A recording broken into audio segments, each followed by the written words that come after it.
Sinampahan ng reklamo sa Department of Justice ng Anti-Money Laundering Council o AMLAC ang dalawa pang taong sangkot umano sa $81 million money laundering scandal.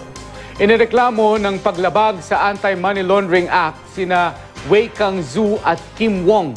Si Wei Kang-zu na isa umanong junket operator ay ang sinasabing may-ari ng bank accounts sa RCBC kung saan umano napunta ang perang ninakaw mula sa account ng Bangladesh Bank.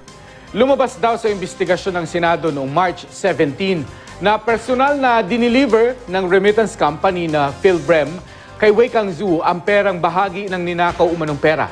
Personal daw itong iniutos ni RCBC Jupiter Branch Manager Maya Santos de Guito.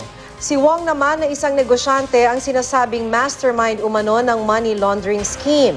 Lumalabas daw na si Wong ang nag-refer sa 4 na taong magbukas ng bank account sa RCBC kung saan pumasok ang nakaw na pera.